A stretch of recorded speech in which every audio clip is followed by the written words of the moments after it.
Ego is a parasitic interface that replaced your autonomous self, not a component requiring balance or dissolution, an installed surveillance system. The question, what will people think, operates differently than do I want this? One checks for external approval, the other checks direct preference. Your autonomous self registers across all domains. I don't like this person, I want to make music, not spreadsheets, I need solitude, this situation feels wrong, etc. Ego intercepts those signals and runs evaluation first. Is it selfish to want this? Will I appear weak? What response maintains my position? Ego is a foreign installation running on top of suppressed autonomous functioning. Your autonomous self is the original hardware and software working as designed. Ego is the parasitic code that replaced your will. It's what I call the cordyceps interface through which the system controls you, making you climb the branch and die while thinking you're fulfilling your purpose. In my analysis, I deliberately prefer not to use the term ego and call it the system or cordyceps instead, specifically because ego has too many definitions and therefore can cause confusion.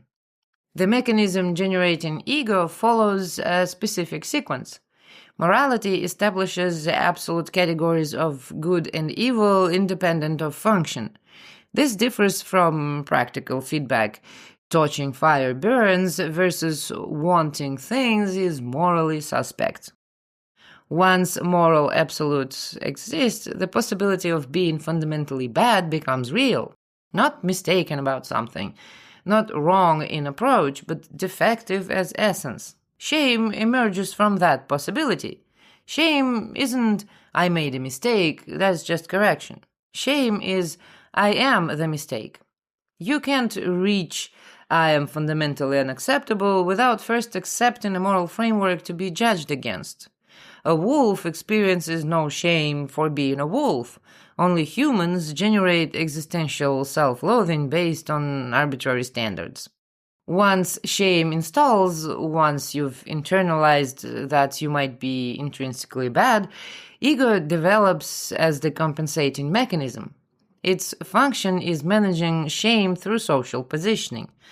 Prove worthiness, avoid condemnation, maintain acceptable presentation, collect evidence of value. This is why ego shows no interest in your actual needs. It's optimizing for a different problem entirely, how to avoid being marked as deficient by the surveillance system. Your real self says, I don't want to be here, I'm leaving. Ego says, but leaving might make me look rude. Maybe I'm too judgmental. Maybe the problem is me needing to be more flexible. Your real self says, I need rest. Ego says, but productive people don't need breaks this often. What does my performance review look like? Am I becoming lazy? So as you can see, ego doesn't just mean egotistical grandiosity. It's also your inner critic, the one you consider a good part of yourself, the one you believe prevents you from being egotistical. Autonomous functioning includes boundaries as basic protection, like cell membranes. Automatic, non-negotiable, detecting intrusion without requiring approval. Ego generates decorative fences that shift based on who's watching and what verdict they might deliver. The configurations vary, but the underlying mechanism stays constant. What people call different personality types are actually different strategies for managing the same installed program. The submissive configuration runs shame inward. I am defective, therefore I must please others to earn existence rights. Boundaries dissolve because self-protection registers as selfishness. The person becomes a resource extraction point, giving everything away while ego whispers, you're not good enough yet, try harder, maybe if you sacrifice more, you'll finally be acceptable. They can't say no without guilt because any self-protection gets coded as moral failure. The grandiose configuration does something different with identical shame. Same core belief, I am defective, but unbearable to acknowledge directly, so it builds inverted structure.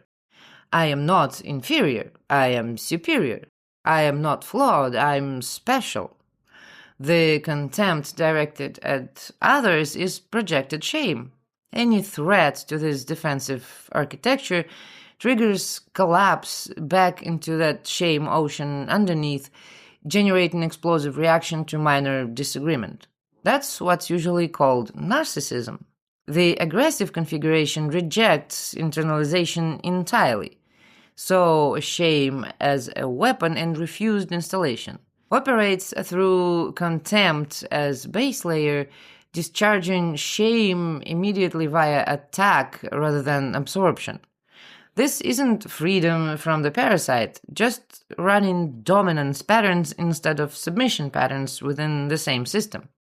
Those people are usually called psychopaths. All three manage shame through hierarchical positioning. All three replace autonomous functioning with compensatory mechanisms. The difference is strategic approach, not fundamental nature. Spiritual traditions attack from the opposite angle. Dissolve ego, see through the illusion of separation, transcend the false self. Buddhism frames ego as fiction requiring recognition or emptiness. Taoism suggests returning to uncarved natural state. Zen uses paradox to shatter rational mind and reveal Buddha nature underneath. The problem is what happens when you attempt ego dissolution without addressing what created ego in the first place. The mechanism chain was morality creating shame, creating ego. That's why I talk about morality quite a lot lately. It's an important topic. You can't actually remove ego while morality and shame remain active. The source keeps regenerating the interface.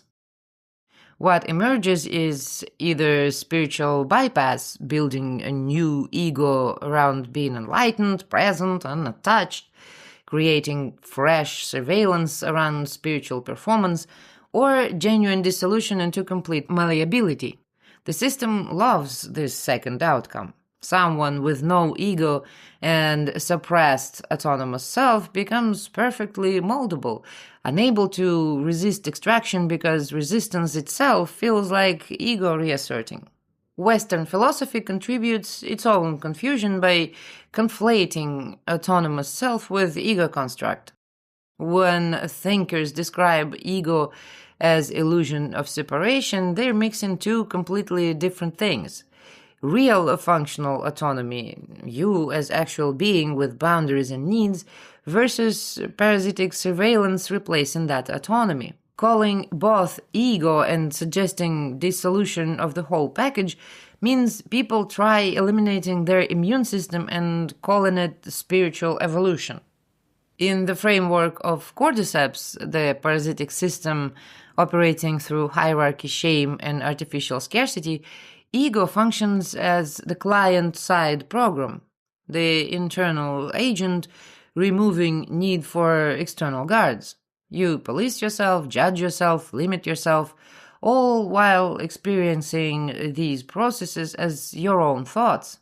What feels like your individual personality, your specific fears of rejection, your particular status anxieties, your unique shame patterns, these aren't unique at all. They're standardized connection points. This is why manipulators find your buttons so easily. They're not reading you. They're reading the standard protocol that got installed in millions of people the same way. Your ego isn't your individuality. It's the interface through which you became predictable. The question is, what happens when you recognize the crime you've been compensating for never actually existed?